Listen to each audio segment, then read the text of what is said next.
de montrer à quel point les espaces maritimes sont absolument essentiels pour le bon fonctionnement de la mondialisation.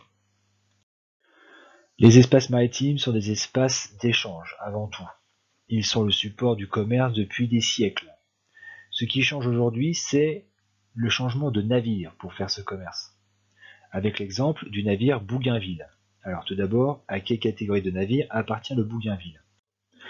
Le Bougainville est un porte-conteneur, c'est-à-dire qu'il transporte des boîtes que l'on voit ici et qu'on appelle des conteneurs. Alors quelles sont les dimensions de ce navire et sa capacité de transport? En regardant que ce soit le document 1 ou le document 3, on constate que ce navire a des dimensions énormissimes. C'est d'ailleurs l'un des plus grands navires au monde, puisqu'il mesure près de 400 mètres de long pour 54 mètres de large. À titre de comparaison, on pourrait y faire entrer au moins 6 ou 7 arcs de triomphe, mais également plusieurs dizaines d'Airbus A380, sachant que l'Airbus A380 est le plus gros avion transporteur de passagers actuel. Donc les dimensions de ce navire sont absolument gigantesques. Par ailleurs, ce navire peut transporter jusqu'à 18 000 conteneurs, ce qui en fait l'un des plus gros porte-conteneurs du monde, tout simplement.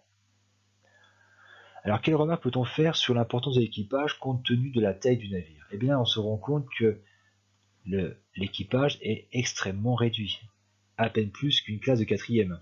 Alors, comment expliquer si peu de personnes à l'intérieur? Tout simplement parce que ce navire nécessite peu d'entretien, et qu'il faut finalement peu de personnes pour le faire fonctionner, puisque désormais tout est automatisé. À partir de la cabine de navigation, on a tout un panel d'instruments électroniques et informatiques qui permettent de gérer tous les aspects du navire. Donc finalement, on a besoin d'assez peu de personnes.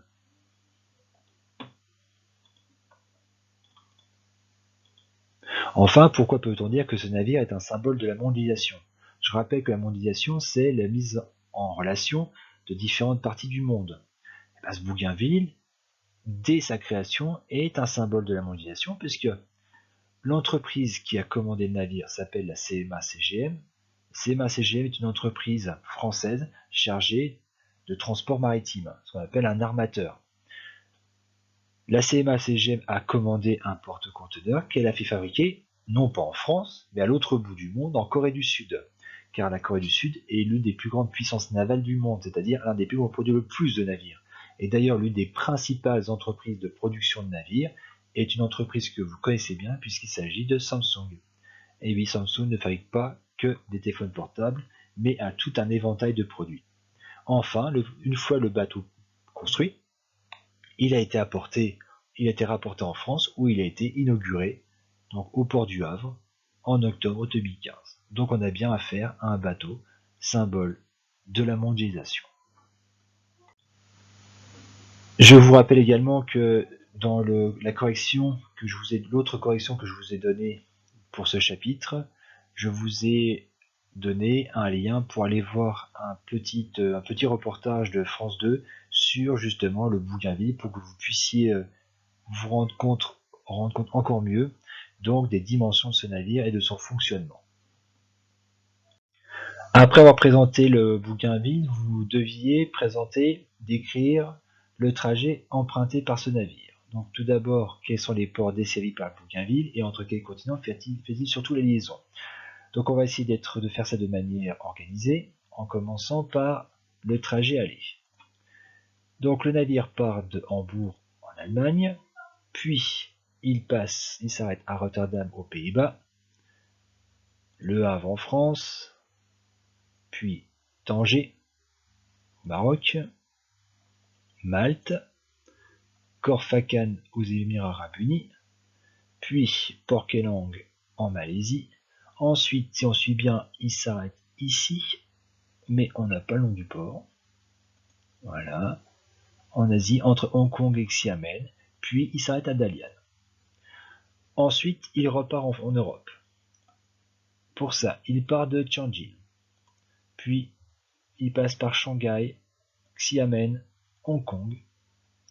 On repasse à Port Kelang en Malaisie, et ensuite il revient par Malte Tanger, et il s'arrêtera à Southampton, au Royaume-Uni. Donc on voit bien qu'ici, si on s'amuse à compter, ça fait 1, 2, 3, 4, 5, 6, 7, 8, 9, 10, 11, 12, 13, 14 escales au cours de son périple. Alors entre quels continents fait-il surtout les liaisons? En fait, c'est très simple. Le point de départ, c'est l'Europe. Le point d'arrivée, c'est l'Asie. Donc l'Asie de l'Est. Donc notre navire fait la liaison entre l'Europe et l'Asie de l'Est, c'est-à-dire deux des principales régions économiques du monde. Combien de temps dure l'aller-retour?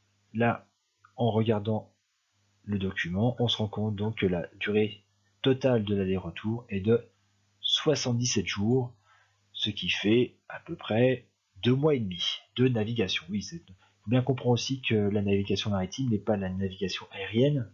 Tout ne se règle pas en quelques heures. C'est un temps long. Mais attention, bien comprendre que si les navires vont relativement lentement, ils sont extrêmement chargés. Pensez bien qu'on peut mettre 30-40 avions dans un navire comme celui-ci. Ensuite, pour terminer, quelles sont donc les mers, océans et passages stratégiques traversés? Donc on va reprendre le trajet en expliquant bien qu'un passage stratégique, représenté par les doubles traits bleus, est un espace que l'on est obligé d'emprunter. C'est un itinéraire obligatoire. C'est pour ça qu'on parle de passage stratégique. C'est-à-dire qu'il n'y a pas d'autre solution. Nous devons passer par là, ce qui en fait donc des espaces extrêmement importants pour le transport maritime. Alors reprenons tout ça. Je vais changer de couleur. On va prendre du bleu. Donc tout d'abord, première mer traversée, c'est donc la Manche, ici. Puis l'océan Atlantique. Pour faire la jonction entre l'océan Atlantique et la mer Méditerranée, le navire est obligé de passer par le détroit de Gibraltar, donc un espace maritime coincé entre deux espaces terrestres. Ensuite, le navire doit emprunter la mer Rouge, ici. Pour ce faire, il doit alors emprunter le canal de Suez. Le canal de Suez est en fait une construction humaine, puisqu'ici nous avons ce qu'on appelle un isthme, c'est-à-dire une étroite bande de terre entre deux mers. Les hommes au XIXe siècle ont décidé de creuser cet isthme pour permettre une traversée beaucoup plus rapide de l'Afrique, puisque en passant par le canal de Suez, on évite de faire le tour de l'Afrique et d'aller beaucoup plus vite en Asie. Une fois la mer Rouge traversée, on se retrouve alors dans l'océan Indien, puis pour atteindre l'Asie de l'Est, une seule route possible, le détroit de Malacca, qui vous permet ensuite d'atteindre la Chine et donc l'océan Pacifique. Voilà. Le Bougainville est donc un porte-conteneurs, c'est-à-dire un navire transportant des marchandises. Alors intéressons-nous quelques instants aux marchandises transportées par ce navire. Donc tout d'abord, quels produits sont transportés par le Bougainville de l'Asie de l'Est vers l'Europe? Alors, je commence par le voyage retour, c'est simplement pour me caler sur l'ordre du texte, tout simplement. Donc quand on lit le texte, dès le début, c'est marqué « Dans le ventre du Bougainville, à destination de l'Europe, des ordinateurs portables, des vêtements et tous les produits finis de grande consommation qui atterrissent sur les linéaires de la grande distribution. » Alors, l'expression produits finis de grande consommation, c'est un terme assez vague. Je pense que ça peut être tout un tas de produits très peu chers que l'on trouve dans les supermarchés, des produits made in China de consommation courante. C'est assez vague, mais je pense que ce sont un peu ce qu'on appelle les babioles, les choses de peu de valeur qui vont pas durer très très longtemps.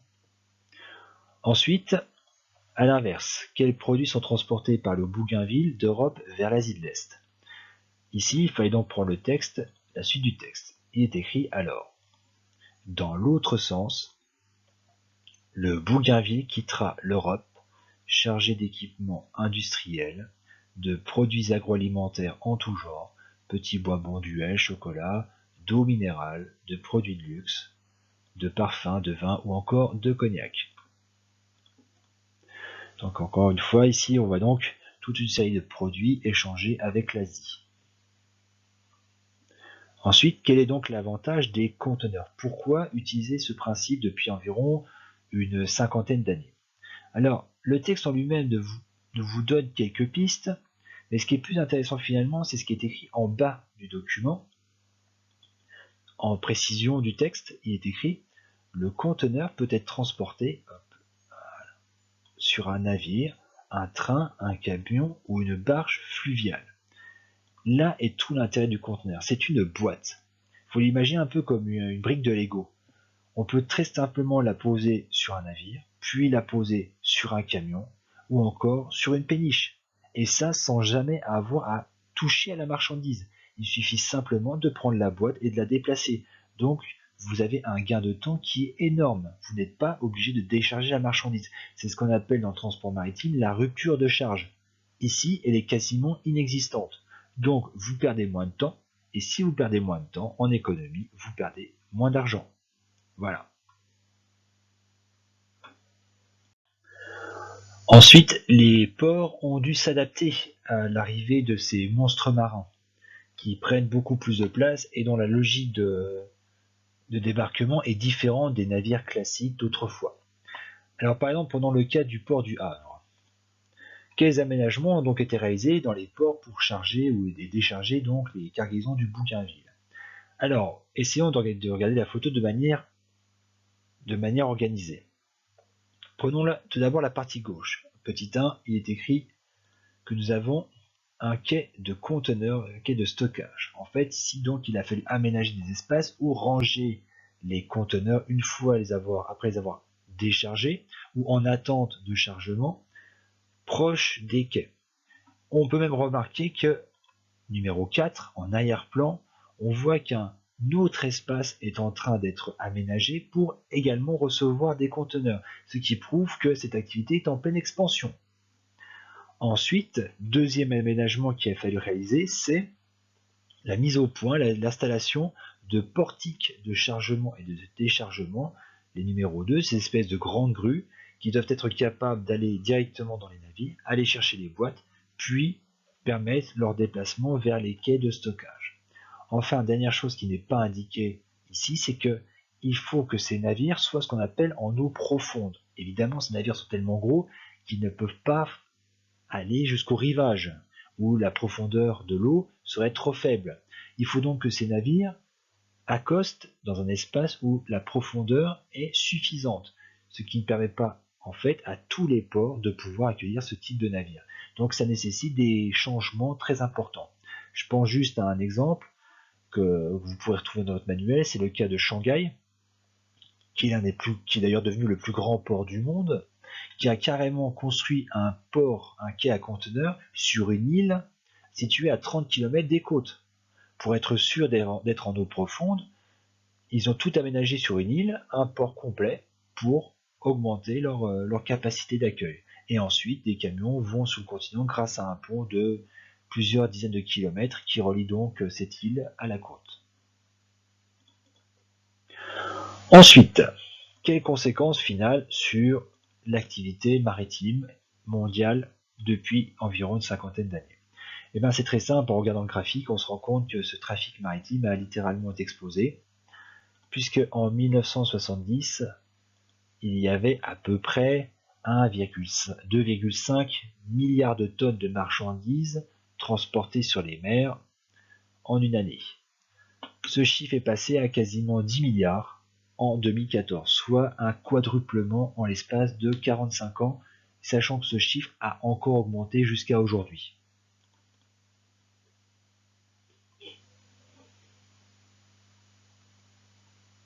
Pour terminer sur cette question des conteneurs et des navires porte-conteneurs, je vous replace une vidéo filmée au port de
des vidéos, là, de chargement.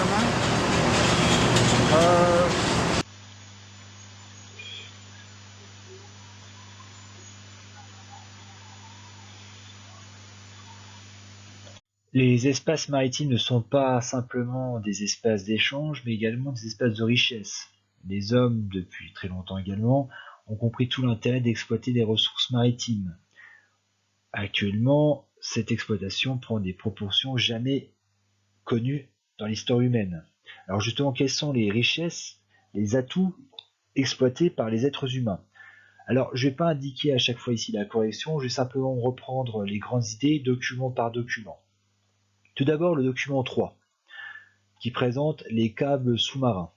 Là, en fait, il faut savoir que les fonds marins sont très pratiques pour déposer des câbles qui serviront et tout simplement aux télécommunications. Il faut savoir, et c'est écrit dans le document, que 95% des télécommunications mondiales, téléphonie ou Internet, finalement passent par les espaces sous-marins.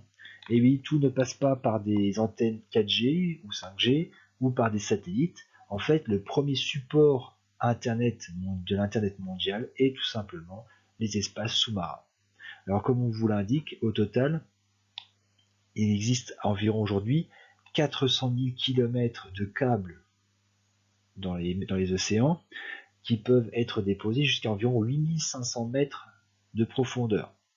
Alors si on regarde un petit peu le document quelques secondes, on se rend bien compte que les principaux câbles ont été tirés notamment entre l'Amérique du Nord et l'Europe, mais que ce réseau se densifie également en Asie de l'Est, en Amérique latine, et que des câbles aussi commencent à se développer de plus en plus dans l'océan Pacifique. Preuve encore une fois des différentes disparités de richesse à l'échelle mondiale. Deuxième richesse, qui ne se trouve pas dans la mer mais sous la mer, c'est-à-dire dans la roche située sous l'océan, c'est donc les hydrocarbures et surtout le pétrole. Donc pour ça, il existe différents types d'installations pétrolières. Je vous invite d'ailleurs à revoir ou à voir le lien vidéo que je vous ai proposé dans la correction, qui explique que toutes les techniques utilisées par l'homme pour aller chercher ce pétrole. Alors évidemment, cela coûte beaucoup plus cher d'aller chercher un pétrole sous-marin qu'un pétrole terrestre, tout simplement par la cherté des infrastructures qui doivent être mises en place. Mais étant donné que le prix du pétrole est généralement élevé, cela reste rentable. Et aujourd'hui, donc, ce pétrole dit offshore représente 30% de la production mondiale. Autres ressources maritimes, tout d'abord les sources d'énergie. Les espaces maritimes sont traversés par des vents extrêmement importants et nous savons que le vent permet de produire de l'énergie éolienne. Donc des parcs éoliens offshore se créent au large des côtes de plusieurs pays dans le monde. Vous avez par exemple ici le cas du Danemark. La France est encore en retard dans ce domaine. Autre ressource très très importante évidemment, ce sont les ressources halieutiques. Alors, les ressources halieutiques veut tout simplement dire les ressources en poissons de consommation. Pas ceux que vous allez mettre dans votre aquarium, mais ceux que vous allez mettre dans votre assiette. Et donc sur cette carte sont représentées en bleu les principales zones de pêche. Et on se rend compte que ce sont les zones côtières des principaux continents où l'on va donc extraire des poissons dans les océans et dans les mers. Les espaces maritimes sont également des espaces de tension. Tension entre êtres humains, mais également de tension environnementale. Alors, le premier document vous présentez donc ces vortex de plastique. Il ne faut pas utiliser le terme de continent, puisque le continent impliquerait une étendue compacte de plastique, alors que le vortex est plus précis, c'est-à-dire qu'en fait il s'agit de concentrations très importantes de déchets dans l'espace marin. Néanmoins, la question est très très grave aujourd'hui, elle est apparue il y a environ une quinzaine d'années, et le grand souci est de savoir comment en fait détruire ces déchets, comment les gérer. Ces déchets d'autant plus se dégradent très lentement, s'attaquent à la faune et à la flore, et même lorsqu'ils sont dégradés, ils ne disparaissent pas totalement, puisqu'aujourd'hui on a mis en évidence le problème des nanoparticules de plastique. C'est-à-dire que le plastique, à l'œil nu, c'est totalement dégradé, mais en fait il est toujours présent et des études scientifiques ont montré que des espèces animales qui vivaient à plusieurs milliers de mètres de profondeur contenaient des nanoparticules de plastique dans leur chair. Et qu'ensuite, si l'homme ingérait ces poissons, lui-même se retrouvait avec une certaine quantité de nanoparticules de plastique dans le corps. Donc c'est véritablement une des grandes questions aujourd'hui. Ensuite, le deuxième document montre que ces océans ont tendance à se réchauffer. En effet, en raison de l'accroissement des émanations de dioxyde de carbone dans l'atmosphère, les océans, naturellement, absorbent ces rejets de dioxyde de carbone, mais qu'aujourd'hui, la quantité est tellement importante que cela provoque à la fois un réchauffement des océans, mais aussi leur acidification. C'est-à-dire que le pH de l'eau devient de plus en plus acide et donc va attaquer les organismes vivants qui vivent dans l'eau.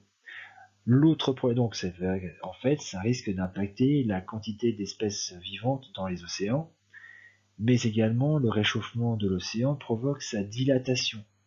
En fait, les atomes H2O sont de moins en moins concentrés du fait de la chaleur, ils se dilatent, c'est-à-dire qu'ils prennent plus de place, et si ces molécules prennent plus de place, la hauteur de l'eau va mécaniquement augmenter. Il n'y aura pas plus d'eau, mais simplement cette eau sera dilatée et donc va augmenter en hauteur, ce qui à terme risque de provoquer des problèmes de submersion, c'est-à-dire d'espaces terrestres actuels qui se retrouveraient sous les eaux d'ici quelques dizaines d'années.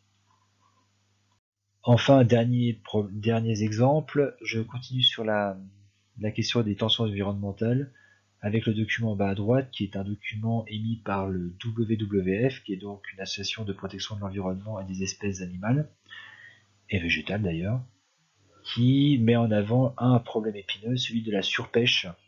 En effet, dans tous les grands espaces de pêche du monde, on a eu tendance ces dernières décennies à trop pêcher des poissons. Résultat, le stock de poissons sauvages a fortement diminué au cours des dernières décennies. Ce qui pose un vrai souci, c'est tout simplement à terme le problème de la disparition des espèces. Or, s'il n'y a plus ces espèces, on ne pêche plus et on ne se nourrit plus. Donc depuis quand même déjà quelques décennies, en Europe ont été mises en place des quotas de pêche qui limitent la pêche de certaines espèces au cours de l'année. Une fois que le niveau de production a été atteint, il devient interdit tout simplement de pêcher cette espèce. Alors d'autres solutions ont été mises en place depuis aussi une trentaine d'années, notamment la question de l'élevage de poissons, où l'homme donc maîtrise directement la production de poissons. Pensez notamment au saumon de Norvège, qui est produit dans des enclos marins où des personnes vont nourrir directement les poissons. Alors c'est pas forcément une solution parce que de nombreuses études ont montré l'impact de ces animaux sur la santé, puisqu'ils sont pas, c'est la production industrielle, donc on trouve beaucoup d'agents chimiques dans ces poissons. C'est pas forcément les poissons, les aliments les plus aptes à la bonne santé des êtres humains. D'autant plus que ces poissons trafiqués, s'ils s'échappent tout simplement de leurs enclos, ils peuvent en fait coloniser l'espace marin alentour et détruire les espèces sauvages. Donc il n'y a pas que des avantages à cette solution. Enfin, pour conclure, je prends le document à gauche pour parler des tensions humaines, et notamment de la question militaire, puisque les mers sont également le support de la guerre. Et donc il existe aujourd'hui à travers le monde plusieurs puissances navales qui ont disposé leurs navires de guerre un peu partout sur les espaces maritimes mondiaux. Les principales puissances maritimes sont les États-Unis, la France, le Royaume-Uni, la Chine. La Chine qui d'ailleurs depuis quelques années cherche à augmenter sa puissance militaire pour prouver sa puissance tout court à l'échelle mondiale. Alors évidemment c'est une question épineuse, puisque ces navires sont donc équipés d'armes, que ce soit des missiles, mais également d'ogives nucléaires. Donc il existe toujours cette tension militaire à travers le globe par le biais des espaces maritimes. Bon, j'espère que j'ai pas été trop long, j'ai essayé d'être le plus clair possible et d'apporter une plus-value à la correction que je vous avais donnée sous forme papier.